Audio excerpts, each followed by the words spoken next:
This is NFL Daily. I am Tom Downey. The latest NFL news on coaching searches and some trade rumors out there around the NFL. We'll begin with what I think will probably be the number one NFL story between now and free agency-ish. That is on the future of Lamar Jackson. The Ravens have made it clear publicly they want to pay Lamar. He's going to be involved in the offensive coordinator search, etc. ESPN reports, others in the NFL maybe not so sure. Here's what Jeremy Fowler of ESPN wrote in his Insider article. People in the building in Owings Mills, Maryland, believe Coach John Harbaugh and General Manager Eric DeCosta are sincere when they say publicly they are all in on Lamar Jackson as a Raven in both the short term and the long term. And some executives around the league believe the same thing. But others are skeptical, foreseeing more roadblocks in contract negotiations that might never get cleared if Jackson persists in his demand for a fully guaranteed deal. Now, I think the fallback option here for the Ravens is we're just going to tag him. It's to kind of go in the Dak Prescott Cowboys route, which costs them money in the long run because the quarterback market only goes up, as we've seen time and time again.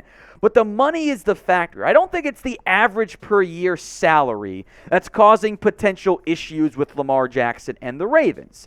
I do think they are more than willing to pay him 46 to 47, 48, 49, 50, whatever that number is on an average per year basis. The problem is the fully guaranteed money. Now, there was a report that said the total guarantees, which is the number you see on screen here, which is some examples of like stuff vests after a year and becomes guaranteed because you can't get out of the deal, so it's not guaranteed at signing, but the practical guaranteed is the number there. That's what you see here, the real guaranteed figure.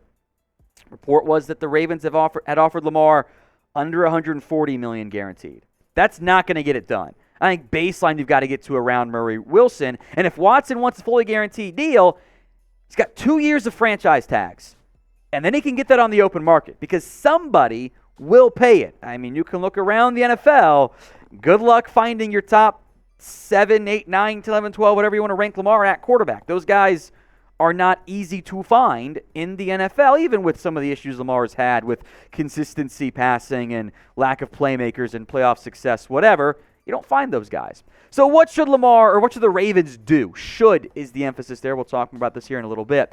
What should the Ravens do with Lamar Jackson? F for franchise tag, T for trade, P for pay. It's the pinned comment on today's video. So if the ad break comes on YouTube, take advantage of it. Head down there and let me know. For me, Lamar Jackson's the top 10 quarterback. And we can quibble over like, well, is he 6? Is he 8? Is he even 11? Whatever. I think we've seen the Ravens offense without him. The defense played great and won them some games, yay. But the offense was a complete mess, and it did not fare very well at all. I don't think it's easy to replace this caliber of player. The Ravens, to an extent, lucked in. Remember, they drafted Hayden Hurst over Lamar Jackson. Now, the injuries are a valid concern. The raw numbers at times, the interceptions, touchdowns might not look the best, and the playoff success hasn't always been there. I remember the last 3-point game, whatever, but he carries the offense. I think it was right move to get rid of Greg Roman because you need a passing game. They don't have one right now. How are you going to replace him? I'm always for the hypothetical discussions of like, okay, we can go do this, right? Who are you getting to replace Lamar Jackson with? Going to bring in Derek Carr? That's not an upgrade. You're going to hope to draft a quarterback as good as Lamar? That's a dangerous game. You're going to full-on rebuild? I kind of don't think so. So my mindset is it's expensive, I know. Find a way to make it work. Make the contract work. And you know what? If Lamar ends up being a disaster 3 years from now, embrace a rebuild. Tank can go get a new QB at that point. That's a much more sensible plan than we'll figure it out because it doesn't go very well for the Ravens in the past at times. Kyle Bowler, yay. All right, today's show is made possible by Rocket Money. Kyle Bowler's catching strays for no reason. So are some others out there. But if you're wasting money on subscriptions, talking about you guys, 80% of people have subscriptions they forgot about. Maybe it's an unused Amazon Prime account or a Hulu account that never gets streamed.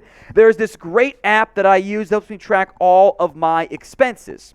And because of it, I no longer waste money on subscriptions that I don't even use. You might have heard of it. It's called Rocket Money, formerly known as Truebill. The app shows all your subscriptions in one place and then can cancel for you whatever you don't still want. It can find stuff you didn't know you were paying for. Maybe you were double charged for a subscription. To cancel a subscription, all you have to do is press cancel, and Rocket Money will take care of the rest. Get rid of useless subscriptions with Rocket Money right now. Go to rocketmoney.com/NFL Daily. It could save you hundreds of dollars per year, folks. Optimize your finances. rocketmoney.com/NFL Daily. Links in the comments section and in the description of today's show. Now, in that same ESPN Insider piece, they explored a Jalen Ramsey trade. ESPN, it could happen. I'll make a general note here, by the way. Yes, they're in the NFL. NFL executives often have bad ideas. They are far smarter than the average person from the NFL, sure, but they have bad ideas too. So always keep that in the back of your mind. Here's what the let me put it this way. Alleged AFC personnel director said to Jeremy Fowler, Ramsey's the one I think the Rams will at least explore moving. He's still a top guy, but his play has fallen off a little bit, and he could use a change of scenery. So we'll look at the claim there from that AFC personnel director momentarily. But first, what is the % chance you think the Rams end up trading away Jalen Ramsey? Guess we do this every couple of years for Ramsey trade rumors. So drop that percentage for me in the comments section. All right. Ramsey, still a top player, not what he once was. Sure, I don't think he is the best corner in the NFL, but it's a pretty damn short list of guys I'd take over him right now. The completion percentage in yards did go up. Most touchdowns he's allowed, but, 4 interceptions, 18 pass breakups is still pretty good. That's not too bad. So I think there's still clear-cut number one cornerback value. The money is important here, and it's why I don't think a trade goes down. Ramsey's cap hit right now for this upcoming year, $25.2 million. Way too much. You trade him before 6-1, you save $5.6 million. It's really not much in savings. Trade him after 6-1, that's after June 1st, when you can play around with how money hits your books, $17 million, but does not help you right now. So unless you're rebuilding and tanking, which they're not doing, I don't believe, I don't see the benefit for a Ramsey trade right now. If you were to restructure his contract, you save $10.6 million, which that's the route I would go, and it makes much more financial sense all of a sudden for the Rams. In a trade, a new team owes him 3 years, $55 million, so you're still paying the top-end money for a corner. I think a team would still do it, but I don't get the Rams' benefit of doing that, frankly, at all. Well, look, we'll talk trades here all off-season long. ESPN makes the rumor. What are you going to do? Not look at it? Come on. We'll keep you updated on all the NFL news and rumors right here on Chat Sports. Hit that sub button for us right now. Let's move to coaching. Let's go with Sean Payton to start. It seems like it's Broncos or Fox for Sean Payton, and with Fox the favorite, there was Denver's the favorite, Fox is the favorite, Denver, Fox, Arizona. Now I think it's been where we've been. It's Denver or no job in the end for Sean Payton. I don't think the head coaching jobs are all that great here. I really don't.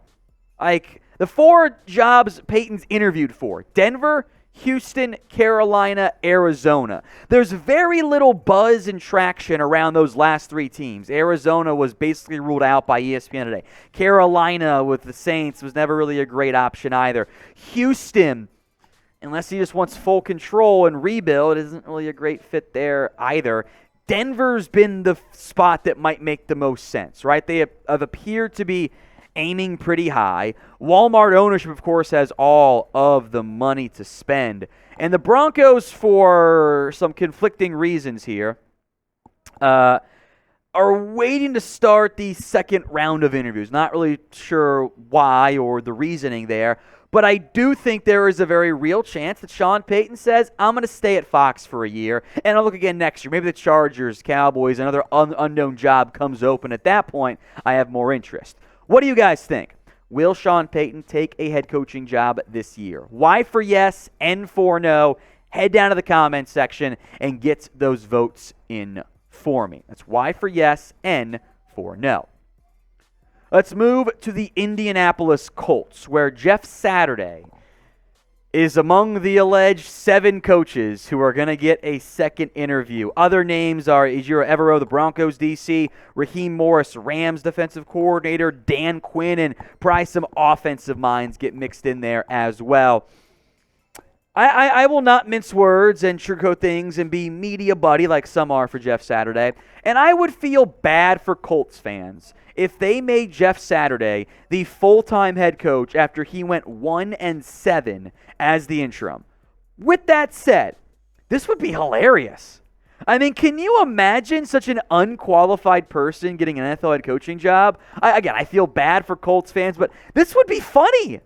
This is the comedy factor that's so undervalued. Look at these numbers, right? Point differentials over the course of the season.